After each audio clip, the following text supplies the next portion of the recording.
Place maintenant à la culture avec Dominique Chimbakala. Elle nous fait découvrir un chanteur engagé, militant, son nom Rachid Dassi. À toutes les femmes de la terre, celles qui pour nous ont tant souffert, celles qui pardonnent, qui donnent la vie. Ces seules personnes irremplaçables, dans leur amour est indéniable. Et pour nous, elles veillent chaque nuit.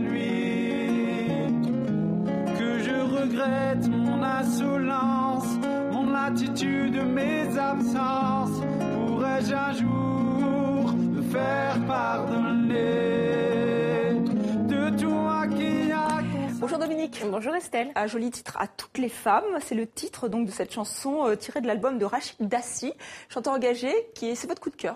Oui, ce sera un des albums de la rentrée, je pense. C'est un premier album qui a été écrit, composé et interprété par Rachid Dassi, qui est un chanteur peu médiatisé, mais qui a déjà son public, qui chante dans des festivals. Alors cet album s'appelle Introspection. Il compte 13 titres dans lesquels Rachid Dassi pose son regard sur la société, sur le monde, sur les dysfonctionnements de la société aussi. Il faut dire qu'il est à un poste d'observation peu commun, puisqu'il est éducateur spécialisé de jeunes mineurs. C'est un album aussi qui laisse une très belle place aux musiciens. Il y a beaucoup d'accordéons, de violons. Ça sort à fin septembre. On a pu l'écouter en avant-première. Et je vous propose de regarder ce reportage qu'on a concocté avec Guillaume Gouet et Paul Hautefort. Je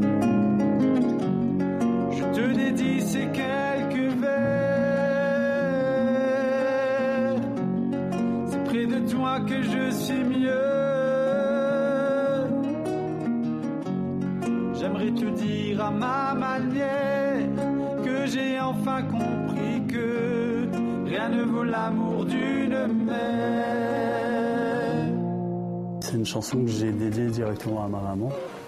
Elle raconte l'histoire d'un jeune garçon qui avoue son amour à sa mère, tout simplement. Je pense qu'on a tendance à les mettre de côté un petit peu, ces femmes. Moi, j'ai une phrase que je ressors souvent, c'est que les femmes d'aujourd'hui sont les hommes de demain. Les personnes qui se mettent en avant aujourd'hui pour défendre les autres, concrètement, sont les femmes.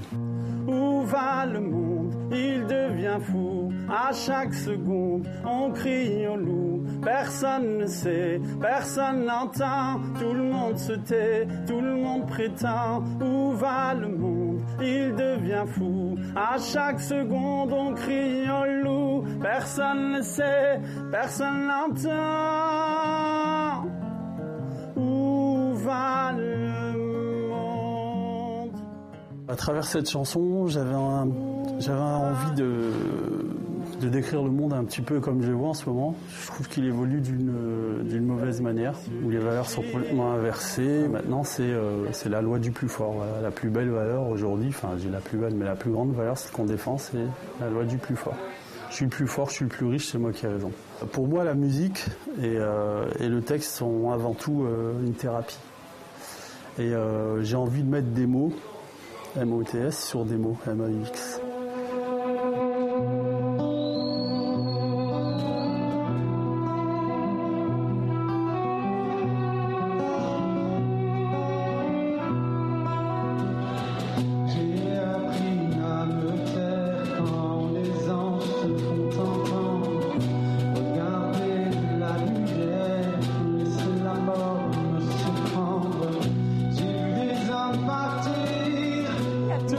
Cabrel, Dominique, vous avez raison. Alors on part maintenant en Suisse, dans le canton de Vaud, avec un dessinateur emblématique, un monstre sacré. Il prend sa retraite, mais c'est pas possible. Eh bien si, Raymond Burki, qui prend sa retraite après 38 ans de carrière. Vous savez, c'était le grand illustrateur du quotidien 24 heures. Vous savez, pour les Suisses, Burki, c'est un petit peu ce que Plantu représente pour les Français. C'est plus qu'un monument.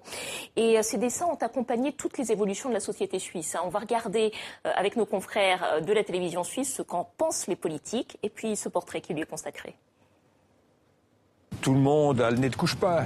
Bon, si le nez signifie la capacité de sentir des événements, c'est plutôt un compliment pour moi et aussi pour ceux qui m'accompagnent sur cette caricature. Ah, j'ai tout fait, lui. Le nez, là, sous toutes ses formes, là, c'est une tétine de vache. Fidèle aux élus, fidèle au people roman, fidèle à ses lecteurs de 24 heures, Burki tire ses derniers croquis après 38 ans de dessin de presse pour le même journal. C'est pour ça que je colle bien à ce journal qui est bien vaudois, puis moi je suis bien vaudois. Et voilà, j'aurais pas pu aller à la NZZ ou au Blic. Ancré au pays de Vaud, au point, dit-on, de faire basculer des votations, comme celle du musée des Beaux-Arts. J'avais fait un ou deux dessins assez méchants, assez polémiques, et puis voilà, paraît-il que ça a fait refuser ce projet. Mais si un dessin peut faire ça, c'est incroyable. Il y a les projets, et surtout les hommes et les femmes qui les portent, des sources inépuisables. Il y a 7 ans, je l'avais dessiné comme ça, parce qu'il y a le projet Métamorphose, puis oui, il maigrissait à vue d'œil, puis maintenant il est comme ça, c'est vrai que... Mais c'était drôle à l'époque, mais maintenant c'est plus drôle, c'était ça, puisqu'il est réellement comme ça. J'ai jamais trouvé des caricatures de Burki me concernant vraiment méchantes. Je crois que les Vaudois aiment beaucoup ce côté, ce mélange entre la pique que fait souvent Raymond, et puis en même temps ce dessin assez gentil, assez aimable, qui est jamais méchant gratuitement. Parmi les rares plaintes, celle de ce candidat hors parti au Conseil d'État qui voulait provoquer un coûteux deuxième tour. Burki a eu gain de cause. Pour le reste, ses victimes collectionneraient plutôt les originaux. Incontestablement, c'est un caricaturiste exceptionnel puisqu'il est capable, sans légende, ou des légendes vraiment rarissimes, de tout expliquer. Dr House et Dr Rose, c'est faux. Les primes de mon temps ont moins augmenté qu'avant et après. On aimait la forme si on n'aimait pas le message, et parfois on aimait le message si on aimait moins la forme. Une reconnaissance qui nourrissait ce grand timide, modeste, qui s'apprête à troquer ses crayons contre des pantoufles de retraité. Des feuilles à l'idée. Bon, finalement, Dominique, on l'a échappé belle. Hein. Ça se sait jamais s'il nous prenait pour modèle. Donc maintenant, un festival de théâtre. Alors c'est vrai que la Belgique a son festival d'Avignon, toute proportion gardée, c'est à Spa, près de Liège. Près de Liège, c'est le 55e festival royal de théâtre. Alors c'est le rendez-vous des amateurs de théâtre. Hein. C'est vraiment là où se retrouvent les spectateurs, les professionnels. C'est l'endroit où il faut être pour donner de la visibilité à une pièce et pour espérer être joué. Cette année, 18 spectacles sont présentés par des compagnies qui viennent de toute la Belgique, mais aussi de l'étranger. Et ça dure jusqu'au 15 août. Puis juste un petit dernier mot, Estelle, pour vous dire qu'on a appris en fin d'après-midi la mort du producteur israélien Menahem Golan, on le voit. C'était le roi des films d'action à Hollywood dans les années 80. Il a produit notamment Sylvester Stallone, Jean-Claude Van Damme, mais aussi Jean-Luc Godard. Il est mort aujourd'hui. Voilà.